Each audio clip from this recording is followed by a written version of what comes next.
For 10,000 years, the speed of human progress was strictly capped by the limits of biology.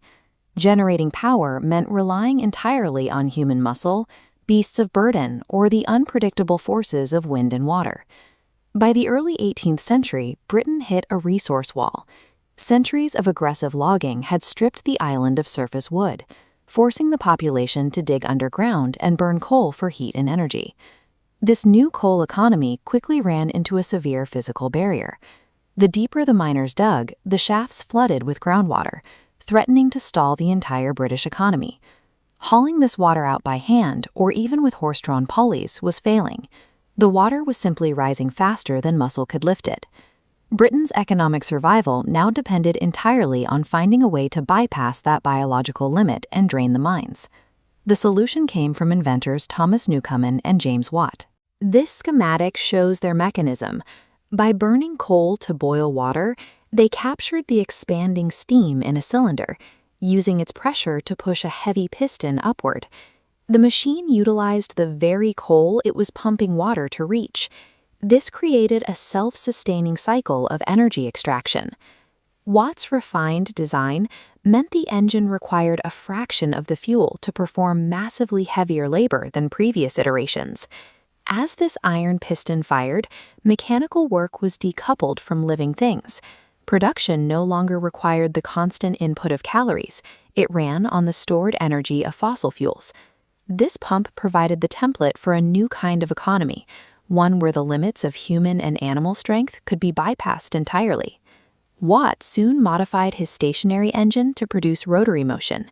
It no longer just pumped up and down, it could turn a wheel, meaning the power source could finally leave the coal mine. Simultaneously, Britain faced a severe clothing shortage.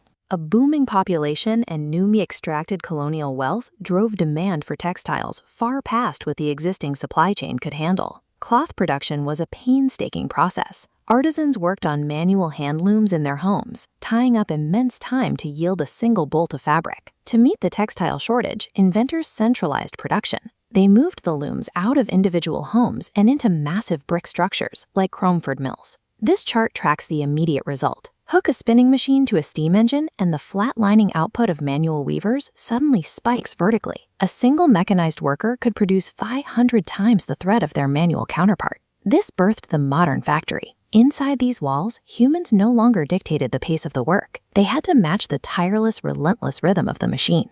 Automated weaving destroyed the cottage industry, transferring economic control away from independent craftspeople and directly into the hands of capital-rich factory owners. Outfitting these rattling megafactories required thousands of tons of durable metal, forcing a rapid evolution in metallurgy. Manufacturers swapped scarce charcoal for coke-fueled blast furnaces, and the introduction of the hot blast method allowed them to churn out structural-grade iron cheaply and at scale. To staff these sprawling ironworks and textile mills, the government accelerated the enclosure movement. Laws stripped self-sufficient farmers of their ancestral lands, driving them into dense urban centers in desperate search of wage labor. This new urban workforce found a brutal reality waiting for them. Notice the machinery's scale compared to the barefoot boys working it. Human labor was entirely subordinated to the dangerous, deafening environment of the factory floor. The immense wealth generated by mass production rested squarely on the exploitation of a displaced and vulnerable population. Engineers eventually mounted the steam engine onto wheels and ship hulls. Railroads and steamboats instantly shrank the globe, making previously impossible trade routes fast and highly profitable. Look at the sheer density of this 19th century skyline. Britain had transformed into the workshop of the world, an economic juggernaut with a near monopoly on global exports. Britain weaponized this industrial might to dominate its colonies.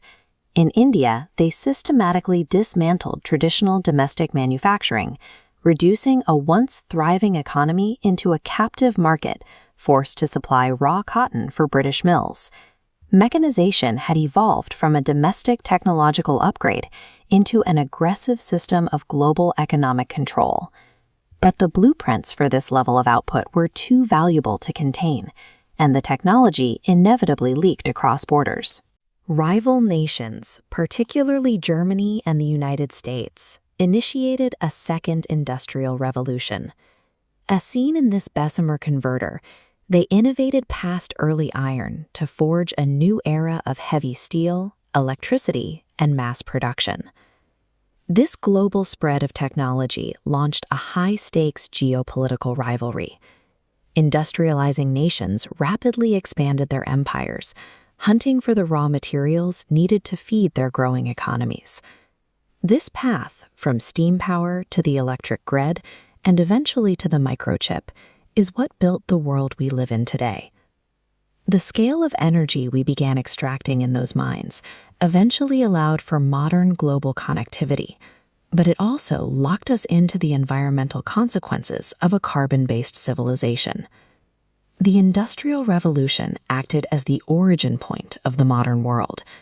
It was a chain reaction that permanently locked humanity into a machine-driven existence, which we are still trying to control.